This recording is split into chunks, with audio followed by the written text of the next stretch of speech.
Hi, I'm here with legendary coach Paul Riley. We have a few exciting announcements from tonight, but we heard you won a national championship earlier this year with your Western New York Flash team. Can you tell us about that experience? Well, as you know, it was a great experience. I think, obviously the unpredictability of it. When we went in, we didn't expect to win a championship. We set no goals for the team, no goals for individuals. We squeezed in the playoffs at the end of it, and then Lady Luck took over a little bit in the playoffs, and sometimes your name's on the cup, and it was an amazing experience. And I think every player and every staff member that was involved in the journey will remember that. It was one of those classic seasons that will go down in memory forever. And we moved the boulder, and we had a great process doing it, and a great journey. And I'm thankful for all the players for giving us that opportunity. Do you have a favorite memory from that day? Well, the favourite memory has to be the champagne in the locker room when we lifted the cup. I think it has to be the favourite memory. It was an awesome season, and just unpredictability of the youngest team in the league being able to win it when everybody wrote the team off, and everybody said that the team was too young, not good enough. And I think in the end of the day, everybody jumped on board the train, and the train kept moving, and we worked we worked harder than anybody in the league, as you know. We pressed harder than anybody in the league, and I think in the end, everybody got their just rewards, and I'm just happy for the players.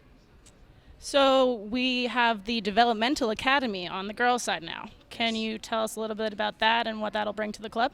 Yeah, obviously it's an expansion, and the DA of the club is an opportunity for those kids who don't want to play high school ball, who want to just give it to soccer for 11 months of the year and have a microcycle that resembles a professional player. Maybe it's the player that wants to play on the youth national team, maybe it's a player who wants to play professionally or play on the full national team, but it's at least it gives them opportunity to be able to train 4 days a week, not playing high school ball, and play a 30-game season. They don't get as much college exposure, but they get a lot of exposure from the youth national team coaches and from obviously college coaches going to their regular season games. It's a big move, obviously the DA. It's a big opportunity for a lot of the kids in Long Island. We feel like we've maybe let Suffolk County down a little bit. We're coming out to Suffolk County, and I think Suffolk County is a big part of really developing the entire island, not just Nassau County and Brooklyn and Queens, but really consuming Long Island into a DA and into training. We're using a lot of technology with the DA. We're using GPS units. We're using protocols for the college for training. So I think all that together with the technology will lead to hopefully better players in the end, developing better players. That's what the function of the DA is. There's a lot of rules that are around that we have to adhere to, but I think the bottom line is the training good enough? Does it fit the kid? Does it fit the kid not to play high school ball? And ultimately that will be the family decision. Interesting. And lastly, quickly, the boys' side got the ECNL for Fury.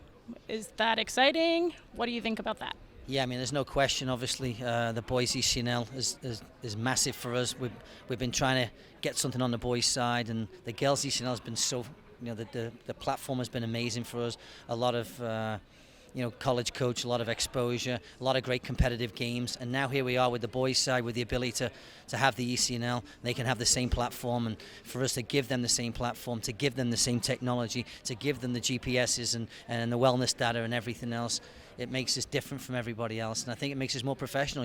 We brought this stuff from the professional league, and as a youth player, you didn't have this.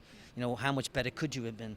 And now the question is, how much better can we make every player, and whether it's boys or girls? And that's really our goal, to make every player as good as we can be and have them compete against each other. We're mission driven, we're not goal driven, and we're looking forward to having the boys ECNL, and I think it'll give them an unbelievable platform and opportunity to be looked at by every college coach in the country. All right, thanks for your time.